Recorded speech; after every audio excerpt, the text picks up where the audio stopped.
بسم اللہ الرحمن الرحیم۔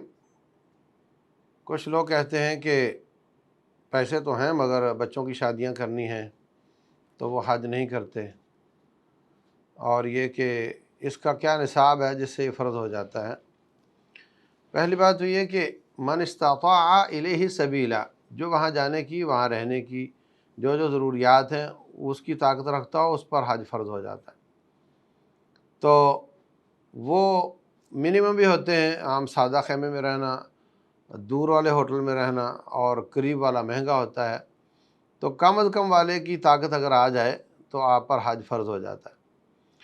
دوسری بات یہ کہ بچوں کی شادیاں یہ بھی ضروری ہیں، اس میں کوئی شک نہیں، اور اگر حج تو آتا ہے سال بعد، اور بچوں کی شادیاں تو ہوتی ہیں ہر دن ہو سکتی ہیں وہ۔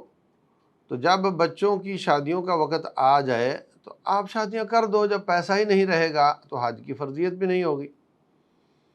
اب آپ اس کو انتظار کر رہے ہو، یہ ابھی پڑھ رہی ہے، ابھی یہ کر رہی ہے، ابھی جاب کر رہی ہے، ابھی یہ ہو جائے گا، پھر وہ ہو جائے گا، پھر یہ کریں گے، تو وہ آپ خود اس کو لیٹ کر رہے ہو۔ تو پھر حج تو کر لینا چاہیے نا، جب وہ اس کی باری آئے گی تو اللہ تعالیٰ اس کی بھی توفیق دے دے گا۔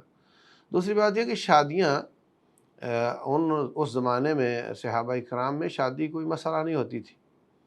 رسول اللہ صلی اللہ علیہ وسلم نے شادی کی تو حضرت صفیہ رضی اللہ عنہا سے، تو فرمایا کہ جو تمہارے پاس ہے، کسی کے پاس کھجور ہے، پنیر ہے، روٹی کے ٹکڑے ہیں، ملا کے فرمایا میرا ولیمہ کھا لو، تو ایسے بھی ہو جاتا ہے۔ لڑکی کی شادی عربوں میں تو اس پر کوئی خرچ آتا ہی نہیں، خرچ سارا لڑکے والا کرتا ہے، تو اس کا مقابلہ حج کے ساتھ نہیں ہو سکتا۔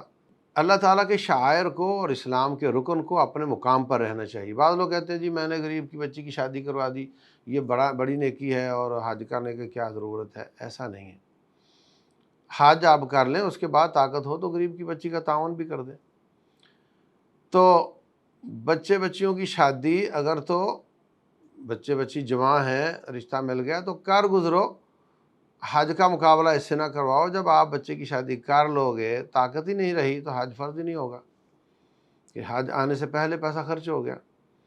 لیکن اگر آپ اس کو لیٹ کر رہے ہو تو پھر حج پہلے آ گیا تو اس کو کر لینا چاہیے۔ تو باہر صورت بعض لوگوں کی یہ اس طرح کی عادت بن گئی ہے کہ قربانی کرنے کی بجائے غریب کو راشن ڈلوا دو۔ ایسا نہیں ہے۔ اللہ تبارک و تعالیٰ کی شریعت میں جو شعائر ہیں ان کو پورا کرنا اسی طرح ہے جس طرح انہوں نے فرمایا ہے۔ باقی جو ریلیف کے کام ہیں یہ تو سارا سال چلتے رہتے ہیں، جتنی آپ کی طاقت ہے آپ ریلیف کا کام کرتے رہیں۔ واللہ تعالی عالم۔